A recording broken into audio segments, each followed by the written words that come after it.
Okay. Ladies and gentlemen, welcome back to the Not Just Politics podcast. Today is Thursday, May 29th. I am joined today by Julian Adorney. He is a writer for Reality's Last Stand, as well as author of Heal the West, a Substack blog dedicated to combating illiberalism via spiritual formation and rebuilding the American community. He is also a member of the Braver Angels media team. Julian, welcome to the Not Just Politics podcast. Thanks for having me, Carson. So, aside from the little description that I just presented, could you give our listeners a little bit of a look into what got you started doing this work that you're doing? hmm Yeah, absolutely. So I guess the main thing is that, I used to be a very, very libertarian partisan, and I still have a lot of respect for libertarians, but I wouldn't necessarily consider myself one at this point. But I used to be very, very into it, and that caused a lot of conflict with my very, very liberal friends and family, especially because most of the conflict, the problem was me, honestly. I could be I sort of saw libertarianism as my identity, and so I thought, okay, every conversation I have to try and move someone towards libertarianism. It became like sort of arguing with a brick wall, in hindsight. And I sort of evaluated my relationships with folks on like a binary thing of like, oh, did I use this conversation to move someone towards libertarianism? Great. If not, like that's bad. And that became more important than like connecting with my relatives, my friends, stuff like that. At some point, I I took a break from politics and I started doing kind of really deep work on myself. I had a mentor at that point who was like really, really good at helping me with this stuff. And he helped me see that the reason I was so attached to libertarianism, disregarding whether or not the ideology is good or bad on its own merits, but the reason that I was so attached was because I dealt with a lot of abuse as a child, and so I sort of conflated in my own head authority and abuse. I thought authority was inherently sort of capricious, mean-spirited, evil, things like that. And so I had this enormous sort of grudge against like the biggest earthly authority, right, like the federal government, or government in general. And because I conflated that with my identity, it made me like kind of a pain in the ass, honestly. Um, and so as I started doing this kind of like deep work, I realized I could decouple those two things. I realized that the person I was mad at was the person who had abused me. It wasn't actually Obama. It wasn't Biden. It wasn't Trump. It wasn't Nancy Pelosi. It was this one person who had abused me, and so I could decouple those. And that was this like tremendously freeing thing. And since then, I've had like wonderful conversations with folks, and like I have so many amazing conversations with my friends and family now because I'm just like I just want to like hear your perspective. And it kind of got me thinking about, and I've had other relationships. I've seen friends and family. I've seen like my friends' families be kind of like torn apart over politics. But yeah, when I started doing that kind of deep work on myself, I realized I'm much more free now than I was. The problem was never my politics. The problem was that I was stuck in this kind of like this fear, this guilt, this shame. I was stuck in that, and that was really limiting my life prospects. And the way it showed up was this kind of like toxic partisanship, but that was the symptom, not the root problem. And as I became free of that root problem, I thought like, wow, if anyone else in the world similarly wants to be free of this, like wants to be free of their fear, guilt, shame, like stay libertarian, don't be libertarian, whatever. But like anyone who wants to be free of that fear, guilt, shame, it's like I want to do that. I want to help people be free of that. And so so my own journey sort of out of hell, and that hell was much deeper than my toxic partisanship. It was a lot of things. But my own journey out of hell and into kind of like God's peace and things like that kind of catalyzed this thing of like, I want to show other people the way and sort of invite other people, to that same freedom that I'm finding, not that I've found. And were you always religious, or is that something that you found for yourself later in life? Yeah. No, it's a good question. I grew up very atheist, honestly. Okay. Yeah, and that worked for about 25 years or so. It didn't really work for me, but it was what it was. And then I dabbled in Eastern philosophy and Eastern spirituality. I still have a lot of respect for folks like Sadhguru, who's an Indian yogic mystic, Eckhart Tolle, folks like that. And then I kind of found Christianity. And for me, like just in my own journey, like Christianity kind of like resonated with my spirit in a way that other ideologies hadn't. And so that's when I started. That's where the thread I really started to pull on. And what was that? Was there a particular moment whenever you realized that you wanted to be a Christian? Um, I don't know about like wanted to be. I went to church a few times here and there over the course of my teens and mostly 20s. But the time when I started to experience God as this sort of like tangible force rather than a sort of like idea, it was in the midst of COVID. And during COVID, we were all in lockdown. It was incredibly hard for a lot of folks. I mean, my grandfather died. Some of my cousins were incredibly close to him and could go to his funeral. It was a very, very hard time for a lot of people. For me, it was kind of odd because I didn't lose my job. I had a white collar job. I didn't lose, a ton of like friends, family members. I mean, my grandfather, I was very sad to lose him, but he didn't die of COVID. It was going to happen regardless. It just happened at that time. But for me, the really hard part of COVID was that all the abuse that I dealt with as a kid got unrepressed at once around March. And so then I was just stuck in this like hall of mirrors, a sort of like mental hell inside of my head. And one thing, if you're dealing with that kind of, sort of like PTSD style symptoms, I wasn't diagnosed, but like similar symptoms for folks who have an idea of that, out of body experiences, intense terror, stuff like that. Community is actually incredibly helpful. And when COVID hit, I had like no community. I was just stuck in my apartment with these demons in my head all the time.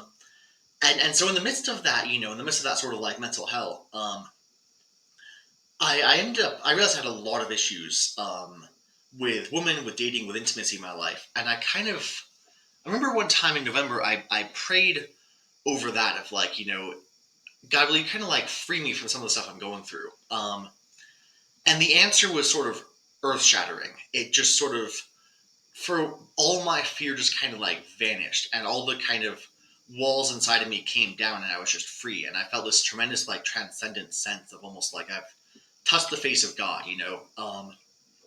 For 48 hours, I was just walking around like just in this state of awe, just like almost crying, because I was like, it wasn't that I was sad. It was just like, there was no other way to express the kind of awe that I was feeling. And then my fear kind of like vanished. And then eventually it kind of started to come back, but way, way lower than it had ever been. And at that point I thought, okay, like whatever being I prayed to answers prayers, I got to start tugging on this thread. Mm. I got to see what's really going on here. And that kind of led me to Christianity. When you say that all the walls broke down and that you felt free, like, can you describe more of what that feeling, like what that felt like? Yeah. It's 4 years ago. Let me see. It was very vivid. Yeah, so I had a lot of fear that time of, especially of intimacy. Mhm. I sort of saw romantic relationships as sort of a bomb that would go off at some point, and so every connection I had with a pretty girl, every date or whatever, made the bomb bigger. And so it was Sure. like, okay, well, I know this is going to go off eventually, even if it hasn't gone off now, it's going to go off eventually. And the bigger it gets, the more like life shattering, explosive it's going to be. And so I was absolutely terrified of intimacy, like abjectly terrified. Um, and I just kind of prayed something around that, and then it was actually kind of unrelated, but it was a tangent of that. And then I felt this kind of like settled sense inside of me of God being like I didn't know what it was, but there was like this sort of calm inside of me of like, yes, this prayer will be answered. And then a week later, it was like I just absolutely could not sleep, and I was just lying in bed, and this sort of thing started like going off inside of me, and I could just feel like this profound, like absolute love for every human being. This sort of transcendent, like I will die for you if it means that like you don't get a cut on your wrist, kind of thing. Of just like this intense love of like, wow, you are like God's creation, and like I can't do anything but just like love you with my whole heart. And I felt that way about everybody, store clerks, people like that. And that love like cast out my fear. It's impossible to be scared and be in a state of love at the same time. And I kind of think the reason is because fear is very me focused. It's I'm scared, I'm in danger, I need to self protect, I need to self promote. And love's very other centered. It's very much like what's good for the person. Like, forget me, what's good for you. And and so those two things couldn't coexist. And so as I felt that tremendous just love for everybody, this like transcendent love of like I cannot believe that we're on the same earth, but I want nothing in the world so deeply as that you be happy, Mm. to like complete strangers. And I felt like, and then my fear just kind of like vanished. And eventually that kind of like ecstatic love sort of like settled down. And I still feel that way around a lot of people of just like even just like folks on the street. I'm just like, wow, you're like an incredible human being. Like I really wish the best for you. I really pray that you have like the absolute best life. Whatever it is. But it settled down for that sort of like wild start into something that was like more stable and long lasting. But yeah, that first weekend was just absolutely insane, and it just completely cast out my fear.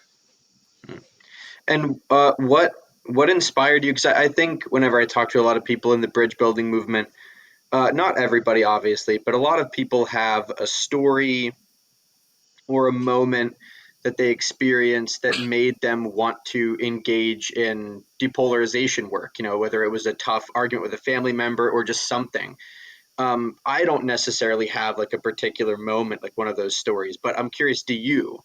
Was there a particular moment whenever you realized, oh, this is something I want to do or something that I need to do?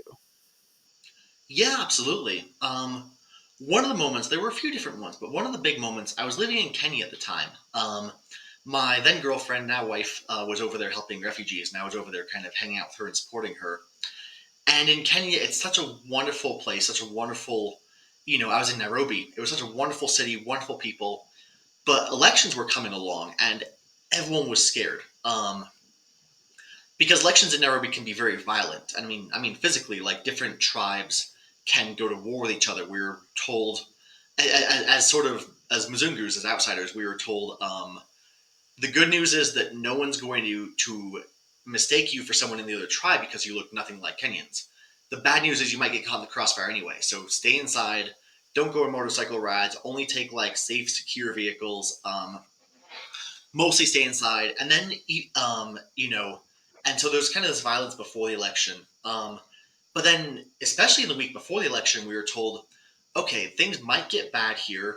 Probably what's going to happen is the loser is not going to concede. Um, and Kenya has a history of very violent elections. I mean, 2007, I think, I believe it was the UN had to step in, and I believe they accused both one side or the other of sort of it was something. I'm fuzzy on the details at this point. It was a long time ago. But the election in 2007 was incredibly violent. Everyone was worried about the same kind of thing here. And so we were told, okay, stock up on food because probably the riots are going to be so intense that grocery stores will be closed and people won't be able to get to their work. Don't go outside. Make sure you have enough fresh water to last you for a week because you might be kind of under siege. The city might just shut down and stop working. Um, and there were riots, honestly. Like a lot of the stuff didn't necessarily come true that badly, but there were riots. About a block from my wife's house, a person was killed in a riot.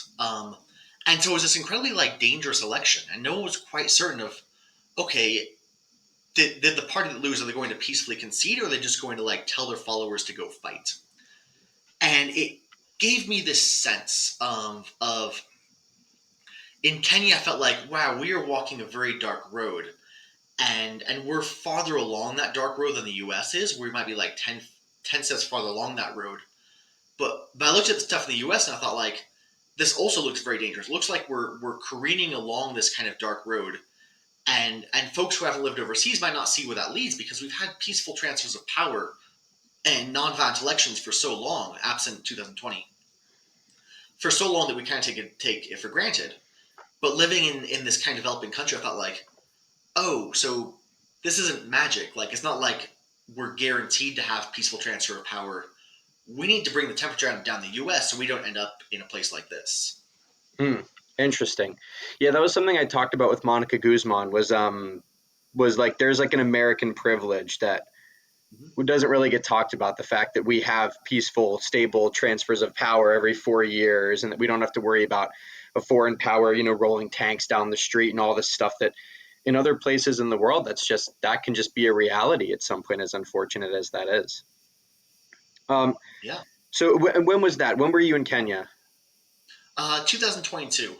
Okay, gotcha. That was somewhat recent. And how long were you Mhm. there for? About a year. Okay. And so what is something I'm curious. So as someone that, started out being an atheist and then uh, adopted more of like maybe an Eastern philosophy and then as now a Christian, um,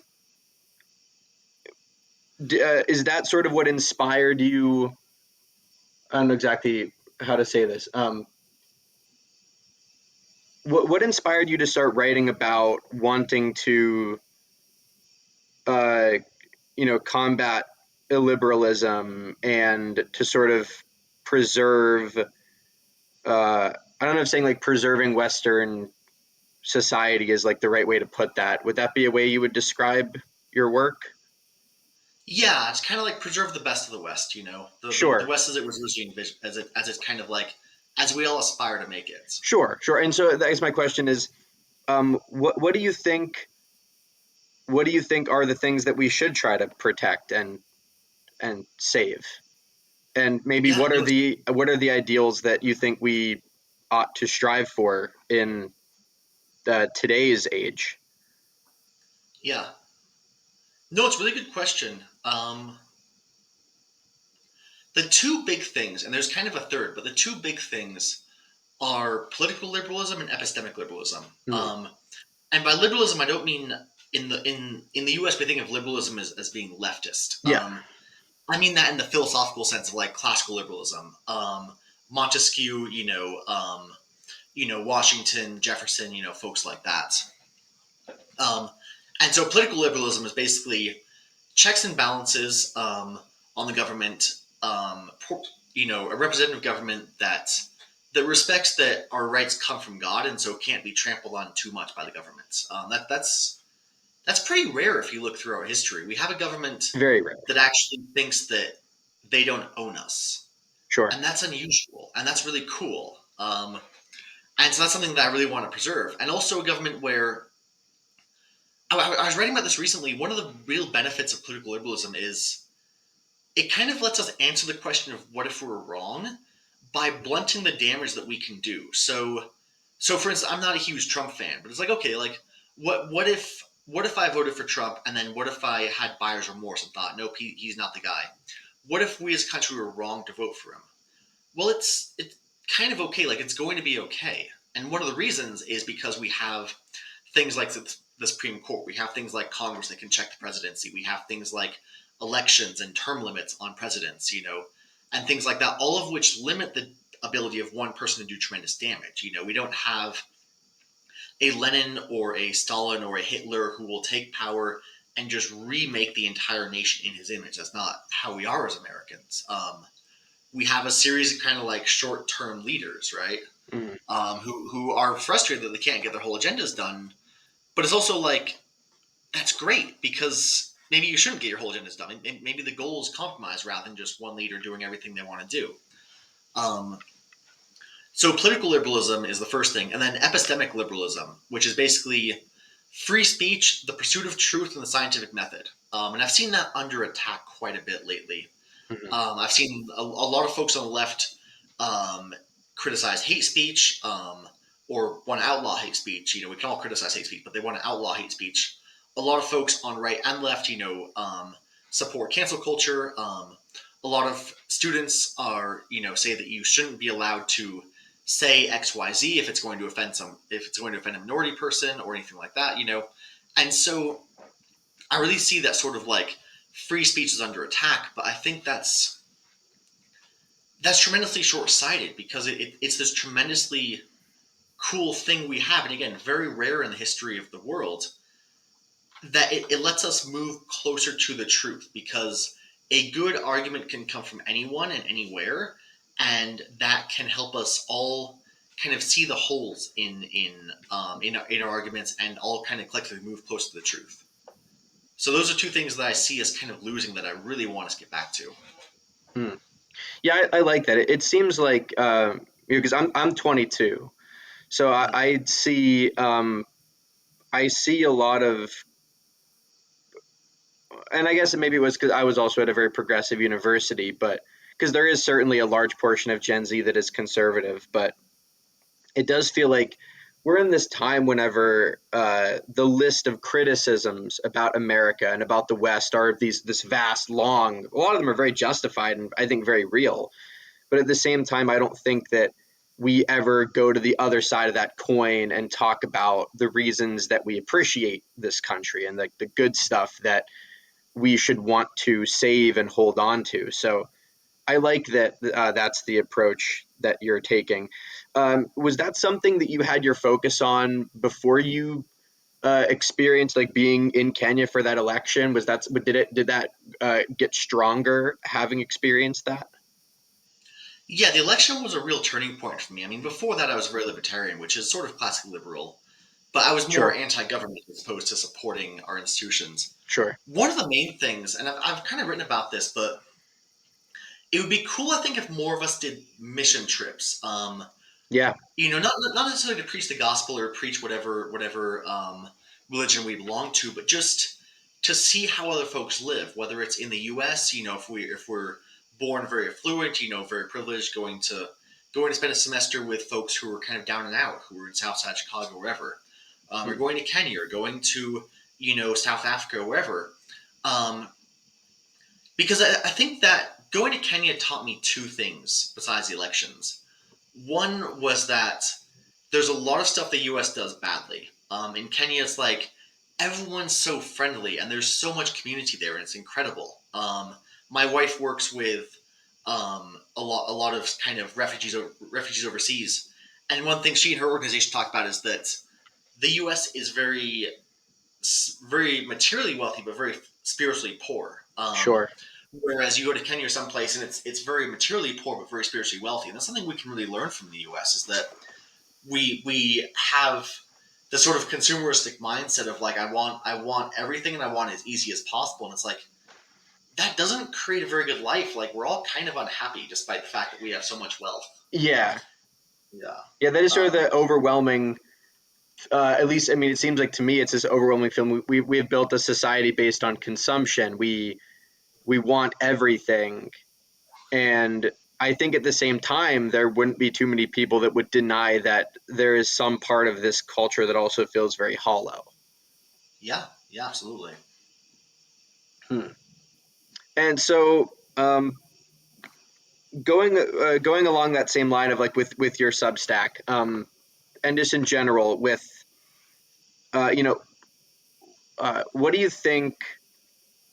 What has that been like? First of all, I guess like building a community on Substack from like a media perspective or just from like a content creation perspective. Because I have a Substack, I love the platform.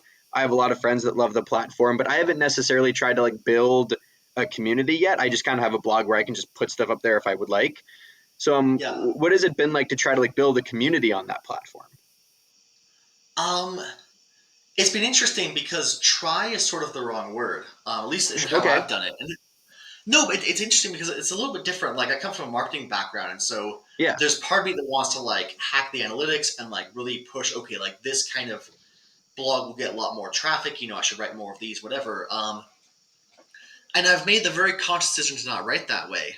Basically, every week I sit down to write, and I'll basically pray and I'll ask God, hey, will you, like, what do you want me to say? Like, what would be helpful? And maybe it's just helpful for one person who will never read Heal the West again. But if it's helpful for that one person, and that's who you want me to speak to, great. And so I'll just kind of pray and I'll kind of write down whatever comes out. Whatever comes out kind of comes out. And then I'll publish that. And honestly, some of the stuff I have like I can consciously see myself turning my back on my old marketing instincts, because oh sure, I'm recommended by like Reality's Last Stand, which is a very um, sort of anti-critical race theory, anti kind of queer theory publication. I say that with a lot of pride. I'm a columnist there. They should be anti-CRT. They should be anti-queer theory.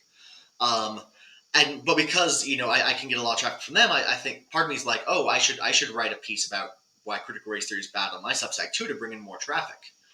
And instead, I pray, what I hear from God is like, write about how God doesn't want people to live in guilt. And I'm like, all right, that's that's not like marketing 101. That's a very different way to write. But just kind of works out. I just kind of write whatever I feel called to write and then put it out there. And some folks seem to really like it. Some folks seem pretty indifferent. Some folks got really mad at me. I wrote a piece recently about J.K. Rowling and had like 200 people online just like absolutely flay the skin off me. But I also made like a few really cool new friends who kind of got what I was trying to say. And it was like, okay, God, maybe you wanted to speak just to those people, you know? I don't know. But yeah, I don't really try as much as I just kind of write what I feel called to write, and I'm like, I trust I'll reach people it's supposed to reach, and that's not really something I can worry about too much. That's interesting. I take sort of a similar route. I got a degree in broadcast production, so I took a lot of classes that were all about like, looking at the numbers and how do you grow an audience and all this kind of stuff. And honestly, a part of me is just kind of disinterested in it. Like I kind of just want to make the content that I would want to watch, that I think is good, and it doesn't get a lot of traffic, but at the same time, I think so. I'm curious then, coming from a marketing background, do you think that this, like, I don't know if you've picked up on this or not, but it seems like um, there are a lot of people in the sort of traditional, more like legacy media landscape that are looking at these new forms of media, and they're just looking at the numbers. They're looking at the amounts of like audiences that they can reach and stuff like that. Are you at all? Because I'm kind of bothered by that in some ways. I think that like with podcasting particularly, it's a mistake to view podcasting as just like a way to build an audience and to sell advertisements and to make some money. Um, have you sort of picked up on any of that at all? Yeah, I know what you mean. Like the legacy media really is looking at this kind of new media very hungrily of like, how can we get a piece of this? Yeah. And I mean, Yes. that's fine, I guess, if you want to do that. I Sure. kind of approach it differently of like, I think God put each of us on this earth and endowed us each with like special gifts and our own sense of true identity, and He made each of us to be our own person, and to have gifts that we're supposed to spread and to share with the world, or to share with certain people in the world, or however that may work out. And so, to me, it's I think of like building an audience, things like that, less as, oh, how well can I monetize this, and more of how well can I advance God's kingdom, which can look very different. If you reach one person, but they're the right person, and then they go out and like lead the movement and light the world on fire, it's like that can advance God's kingdom so much. And I'm over here like, oh, I have one subscriber, but it was the right subscriber. Sure. And that's kind of how I approach marketing. Is like I don't like paying attention to too many of the numbers and stuff like that. Yeah, it seems like to a certain extent they can be beneficial and there is something to learn from it. But at the same time, if that's the sole focus, I think that a lot of the other benefits of in quotes, new media get lost in like the sea of just looking at numbers all of the time. Um, where'd you go to school, Julian? I went to CU Boulder. Okay, gotcha. And you said you studied marketing. Yeah, I was a double degree in advertising and English. Gotcha. Okay. And what do you think about? Um, do you? I mean, this is something that I've been thinking about, like with in relation to the platform of Substack for a while. Like, I'm almost wondering how much longer it'll stay cool like this before Yeah. before someone tries to like take it over and like it may unfortunately get, I don't want to say ruined. Maybe that's a bit of a harsh word, but that it'll get, turned into, it'll again just get turned into like a vessel for advertising after a while. How long have you been using the platform? Yeah, I've been using it for 2 or 3 years now, and I came in late. I was told it was already a bust, but I still like it. Oh, really? I like it too. I think it's cool. I'm just hoping that it doesn't. I'm hoping it doesn't change too much. That's kind of my Well, hope. yeah, I think on that front, because you said that you don't pay attention to the metrics when you're broadcasting, and you just kind of want to do the podcast you want to do. Yeah. I think that's absolutely perfect. I think that's absolutely the way to do it. And it's one of the reasons I hope this podcast kind of blows up, because I think it'd be awesome. But to Thank you. me, like, that's what new media has. I mean, Joe Rogan didn't set out there to be this. He didn't set out to be Joe Rogan. He was just this former UFC guy who would invite smart people on and just kick it for 3 hours, and then Right. everyone liked that. Yeah. There's this kind of like authenticity to a lot of the new media figures. I've seen Democrats recently saying, "Hey, we need a left wing Joe Rogan." Yes. Let's Yes. put $20 million into finding a left wing Joe Rogan. It's like, okay, well, one thing, you had a left wing Joe Rogan. He was the pot smoking hippie who supported Bernie Sanders. His Yeah, name was Joe Rogan. he was Joe Rogan, Yeah, right? Right. but yeah, but it's also like you can't astroturf this. No. No. Yeah, that's what and that's a good. We've talked about that on the program before a couple of times, and my thought as soon as I heard that the left needs a Joe Rogan, my first thought was, okay, well, pick somebody now, and they need to be curious. They need to not be in it for the money, and then come back in 10 years and check the results, because that's what Rogan did. Rogan admitted the podcast didn't pay for itself until 5 years in. So you're Wow. going 5 years without making any money.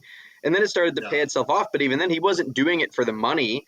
And the audience picked up on that. And I think that that's kind of the problem with wanting to try to conjure up a Joe Rogan. It's going to fail every Yeah. time unless you pick somebody that's actually like trying to be honest. It was a really weird conversation that happened after the election.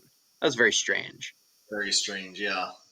And I was glad to see some people on the left, like Pete Buttigieg and Jon Stewart, that were uh, kind of trying to push back against that, saying like this is not really the right conversation for us to be having. Yeah.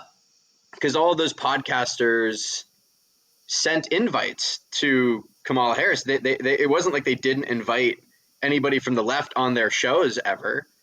It was Yeah. that the left wasn't showing up.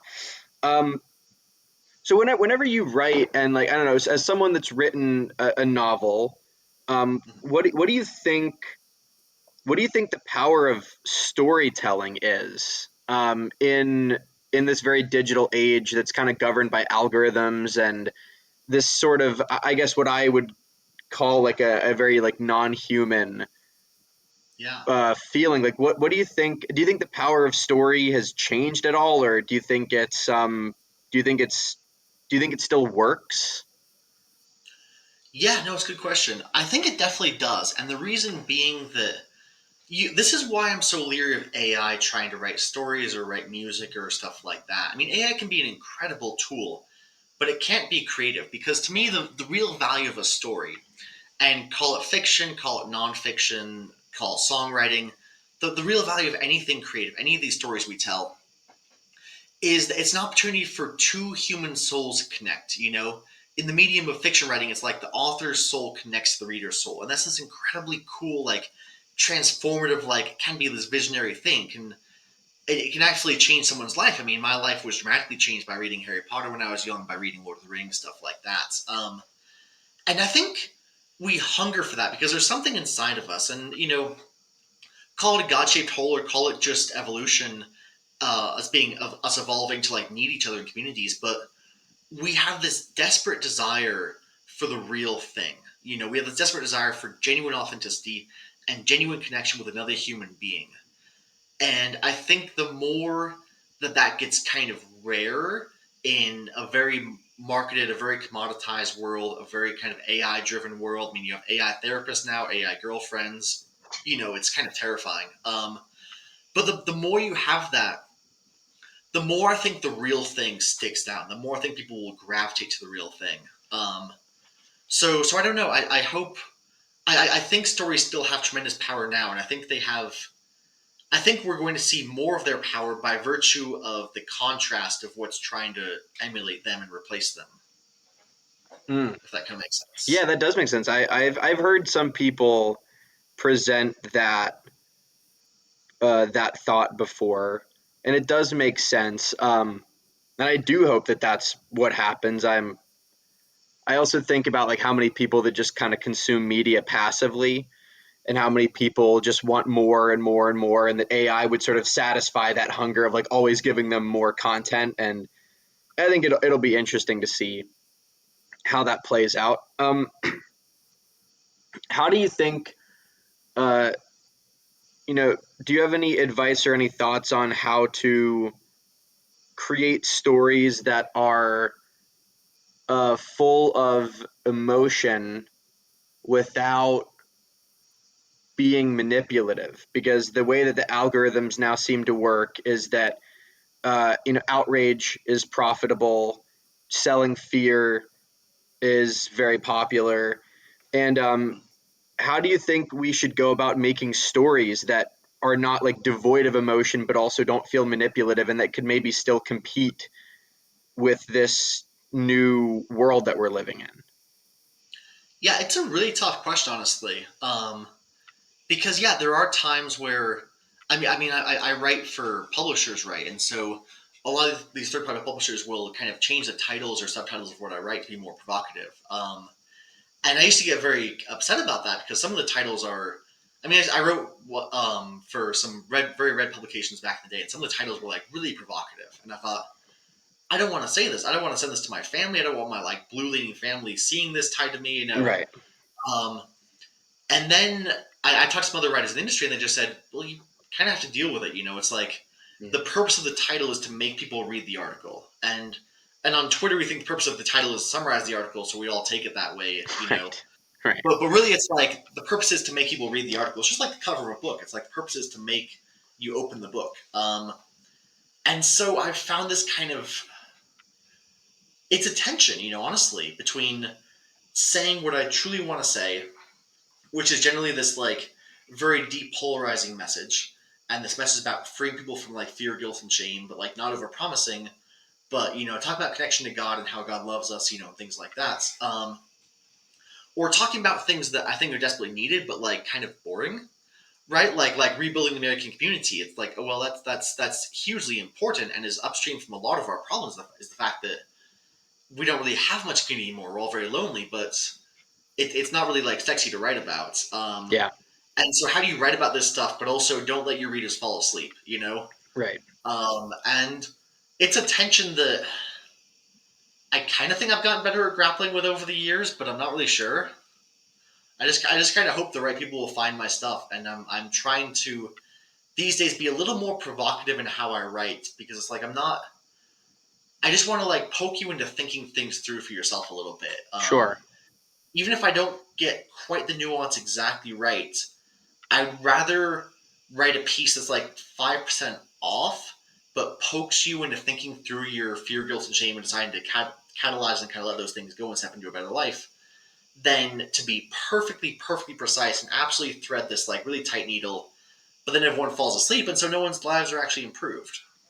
That's interesting. I've never thought about it like that before. Um, I'll have to keep that in mind next time I write something. Um, Yeah. because I think I've tried to go down the route of being super precise and not trying to be provocative and all that kind of stuff. And then, but perhaps there is benefit in just letting a little bit in, just here and there, Yeah. just a You just couple. let a little bit in, and Yeah, yeah, you find your balance. sure. When did you find Braver Angels? 2022. Okay. Yeah, it was literally around the time of the election. I started looking. I reached out to a friend and asked, "Hey, are there depolarization organizations you'd recommend I check out?" Because I started realizing that I wanted to do this. And they recommended Brave Angels. And at that point, Monica Guzman was very active on Twitter. I think she's since left, but or at least like not very active. But I started like asking her questions, and she was just. She's like nationally famous, but she was so nice and so kind and so friendly and so generous that we just started kicking it on Twitter. And then I had this idea, and I was like, "Hey, I have an idea for like a piece. Maybe like we could like work this for Brave Angels, somehow." And so we put together this kind of like quiz of like designed to like make ideological diversity cool again. Basically, was the idea. Hmm. And then from there, I just kind of started volunteering. But yeah, she's like a world class ambassador for them. I'm guessing like half the people who like Brave Angels like either I met Monica or I met John Wood Jr. and I just fell in love with the organization. Yeah, yeah. I've had the pleasure of speaking to them both. Oh, Um, nice. Yeah, were you at the convention in Gettysburg or the one in Kenosha? Both actually, yeah. Nice. Okay, so wait, I was also at both. Oh, were you really? That's Yeah, awesome. yeah. I guess we had I was not familiar with your work at the time. Others we definitely could have connected. Is there a plan for you to go to the one next year in Philly? Yes, that's the plan. So yeah, I'll Yeah, definitely see you there. That'd be yeah. awesome. I'm also really hoping to be there. It's not too far of a. It's a little bit of a drive for me, but it's not too far. So I'm hoping to be there for sure. Um, what do you think is the most valuable?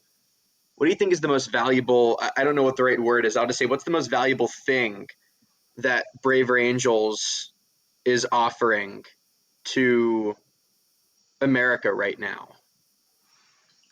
No, it's a really good question. The thing that most draws me in. So I read Monica's book, right? Like I never thought of it that way. Yeah, And it's it's funny phenomenal. because, right, it's incredible. I mean, she's first generation Mexican immigrant, very blue, lives in Seattle. Like she sounds like a walking caricature of like what it means to be blue, like a walking stereotype, I would say, of what it means to be blue. Sure. And and then you read because she has very red parents. Her parents are first generation immigrants who vote for Trump and Romney and McCain, all these folks, and her respect and admiration for Republicans like shines through every page. It's like, do I agree with you guys on policy? No, but I really see you. Um, and that to me is just so cool. And it's the same thing. I recently reread her book, and I realized she does the same thing with rural folks. I mean, she lived in Seattle all her life. Like, I'm not sure how much she's really lived in rural areas, but when she goes and talks to or talks about these rural folks, like again, her respect and admiration shines through on like every page. And it just kind of hit me like I want to like volunteer for an organization like that, Mhm. that doesn't just say, "Hey, let's come together and depolarize," and like you guys over there, you're the problem. You need to depolarize. We can help you, but that actually says, "Hey, I see you, I respect you, I admire you. Let's all come together in this thing and kind of see each other across the chasm as equals, rather than like I'm just so much more enlightened than you are." Yeah, whenever I talked to her on this program a couple of weeks ago, she said something, articulated something I thought was really important, and I think this maybe speaks to a little bit of what you're talking about, which is that we're just drowning in a sea of each other's concerns, Mhm. but we're not looking at them as concerns. We're looking at them as people being misguided or not seeing the right thing. And as soon as we Yeah, start seeing them as concerns, then we can start to, I think you said, like, see those people for who they are and try to meet Mhm. them where they are. And I think that's maybe one of the best arguments for how we're going to get out of this predicament that we've, as David Blankenhorn said, it's polarization is not something that we thought our way into, but we're going to have to yeah. think our way out of it, which is kind of an interesting thing. Oh, interesting. Yeah, yeah, I thought that was he wrote that in his book. I thought that was an interesting line because it is just something it seems like we kind of slipped into. Um, Yeah, but we do have to actively, we're not going to just passively move out of it at this point. We have to kind of fight our way out. yeah. Yeah, so that's interesting. And are you do you are you involved in any of like the local stuff where you live, or are you mainly just contributing via the website and stuff like that? Yeah, mostly just contributing via the website, writing stuff like Gotcha. that. Yeah, I have connected with one of the local guys in who's co-chair in Brave Angels in Colorado. Really, really, really amazing guy. Hmm. And I want to do more of that, but yeah, I just haven't made time for it. So Yeah, maybe I should. yeah, I've also been wanting. Now that I'm done with school, I've been wanting to because the local alliances they hold their meetings only like 30 minutes away from where I live. So I at this point I don't really have an excuse not to get myself out there at least for a couple of them. I've just been Yeah. trying to make time in the schedule for that. Um, going back to that novel that you wrote, um, what did you learn about? Was that sort of like the first big? Uh, I mean, I imagine that's like the biggest writing project you've undergone in your life, or was there maybe something else? That was definitely the biggest to that point. So I published a fantasy romance novel in 2015. And that was, yeah, like 300 pages, I think 90 or 100,000 words. That was definitely the biggest I'd done at that point. Right now I'm working on, and actually, epic theological fantasy romance story, which is just past 100K a few days ago and keeps climbing. And so that will be definitely the bigger project. But yeah, at that point, I'd only ever written short stories, so it was a huge stretch to try and do a novel. But it was so much fun. Yeah. What did you learn about like the creative process and about writing and um, like yeah, like what was like your takeaway from that whole process of writing a book, something that big? Yeah, no, it's a good question. Kind of the main thing was like trust the process. I had this really amazing writing teacher at that time. I named Holly Lyle. I took her course called How to Think Sideways, which is all about like how to just plan and outline a novel in a way that's actually really fun, you know. Mm. And so I just kind of trust the whole process, and she does a great job breaking down into individual chunks of like, okay, like this week, like sketch out your characters and ask them questions, like deep questions, you know. What's the one line you'd never cross, you know, stuff like that. This next week, like you know, put together like 10 scenes that you would really love to write, you know. This next week, you know, do something else. And so just trust the process was really cool. And that just helped. It kind of broke it down into just kind of like bite-sized pieces, so it wasn't just terrifying. Yeah. Interesting. I've never thought about that. I've only ever written um, like nonfiction stuff, I guess, like polemics, I guess you'd call it. I've never written like a fiction piece of writing, but I never thought about that. Like ask the characters deep questions. You know, because I think something I've been like hearing recently, um, which is like the I guess the importance of reading fiction is that it sort of forces you to put yourself in somebody else's shoes whenever you're reading the story. It sort of teaches you empathy in a way. Did you learn anything about yourself from the characters that you wrote? Yeah, no, it's a good question. Really good question. Let's see.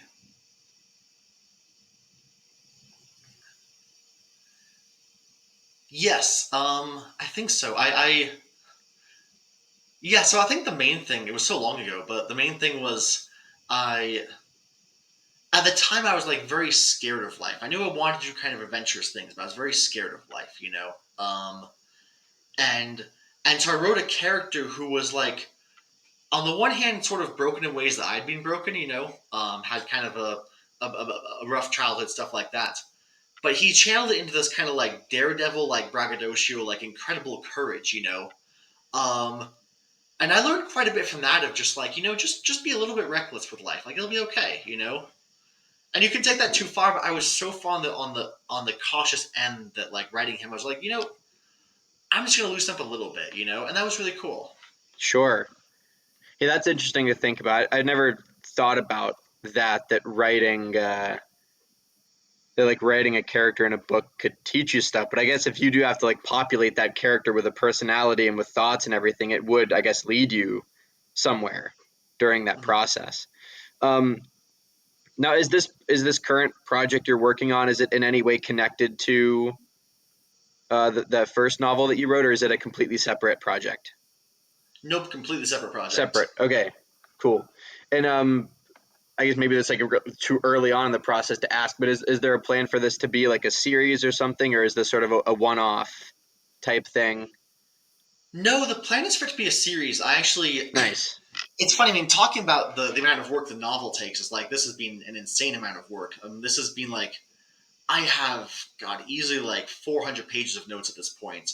Yeah, I imagine. Between like character descriptions and deep exploration of like this one city where the action starts and this other city where the character goes and this other city where the character goes um and like again like the same woman who taught me how you know how to outline a novel like runs another course called like Create a Culture Clinic, and she lived all over the world, and so she'll help you ask questions of like, okay, so what's marriage like in this city? Yeah, that's interesting. Yeah, or like when children are born, are they celebrated or is it like, ah, damn it, you know? Right. Or in what circumstances are there some children where you're like, yes, great, and some children where you're like, crap, you know? Hmm. Children born under a full moon or born on midwinter's eve or whatever, you know? And it's like all these different cultures have answered these questions in all these different ways, and it's very deep stuff like that. It's like, okay, what's the economy of this culture like? How much government intervention is there? What kind of government intervention? Who builds the houses? You know, um, and so yeah, I've done tremendous sort of like research on these kind of cities where this story takes place, and it's been so cool like immersing myself in that. But yeah, it's going to be right now about, I think my current outline has it at like 1.5 million words. Oh my Might go God, bigger than that as I keep finding more of the story. that's I'm just kind of crazy. writing what I do at this point.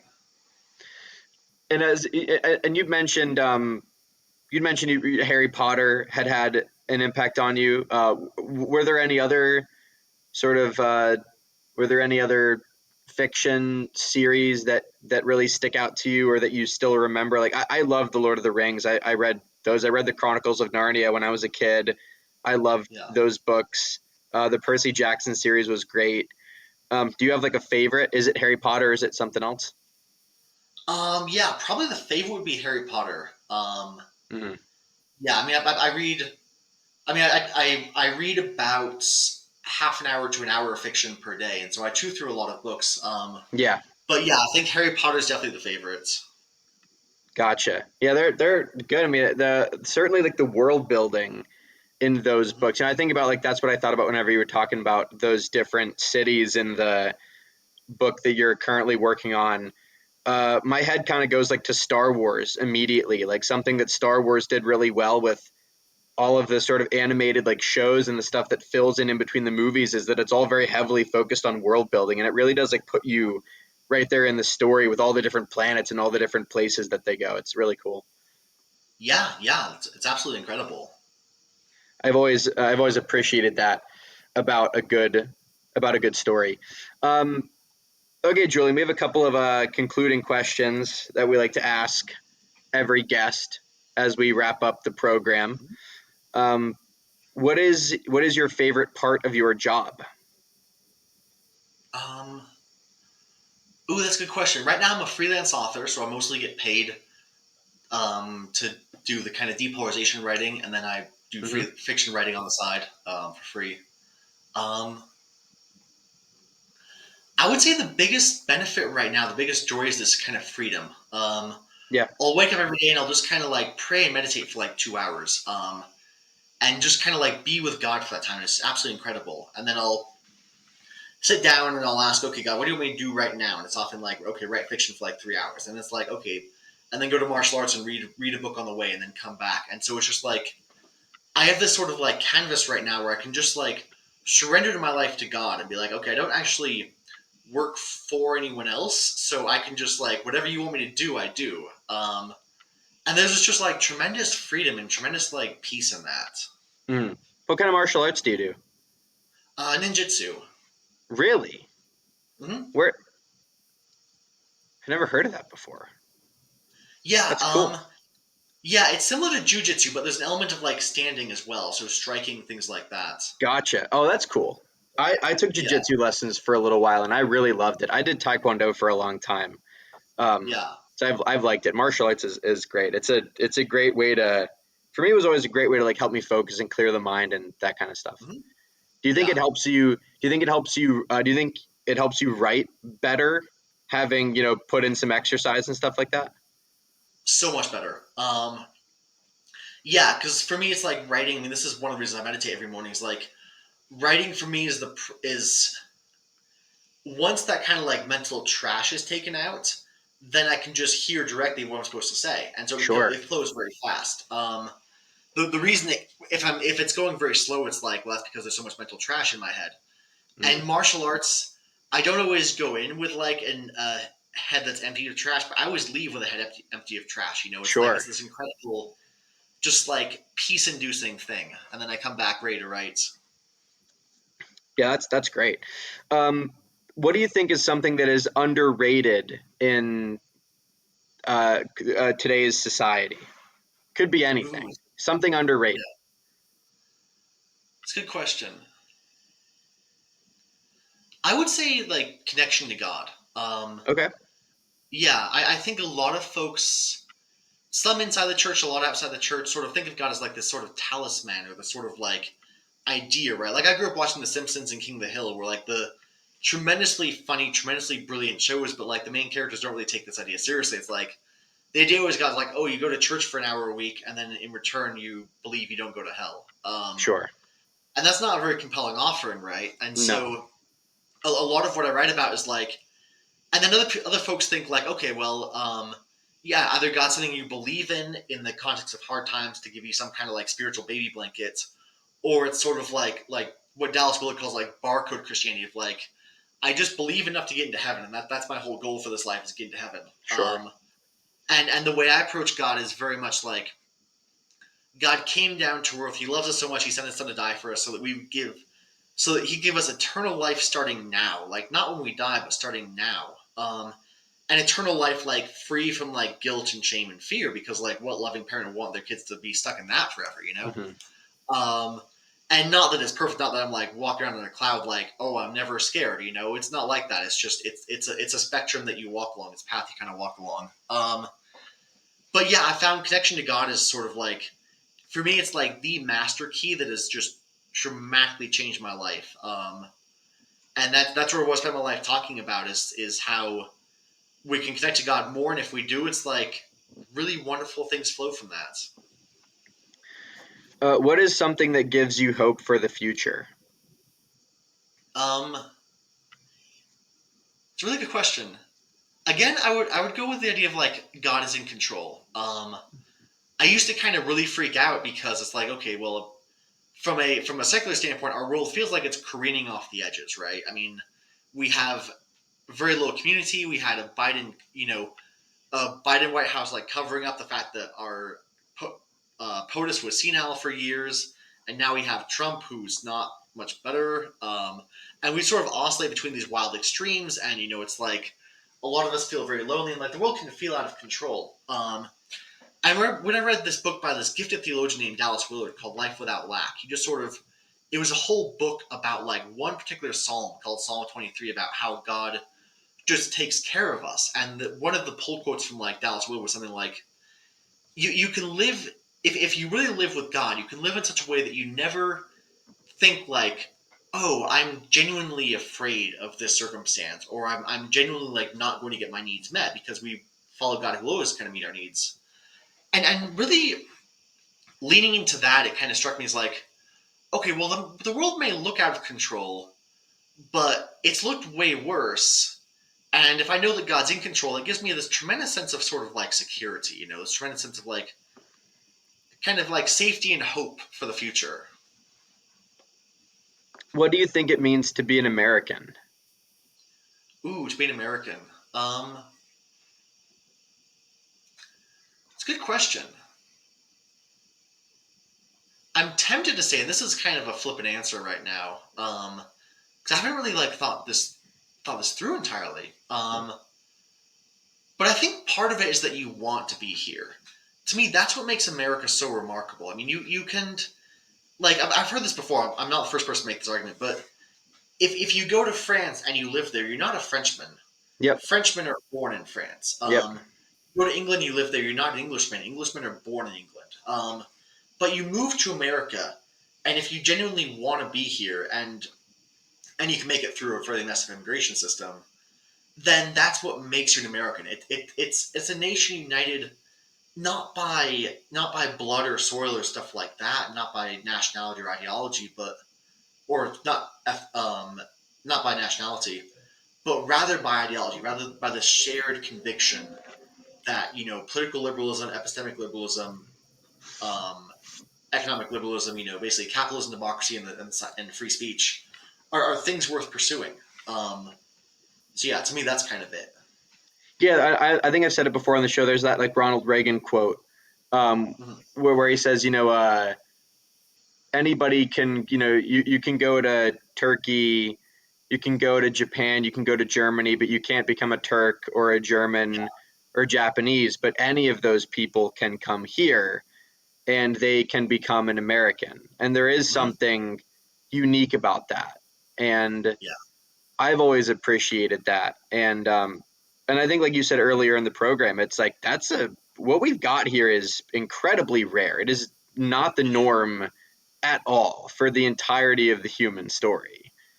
Yeah. And I would definitely agree with you that that there is certainly something special about this place that we have to save. We have to try at least. Yeah. Yeah, absolutely. All right. Is there anything else you'd like to say? Is there anything you'd like to plug? Anything you'd like to promote here at the end of the show, Julian? Not really. I would say if things I've said are interesting to you or kind of move something deep within you, definitely check out Heal the West, where I basically Yes. talk about God quite a bit.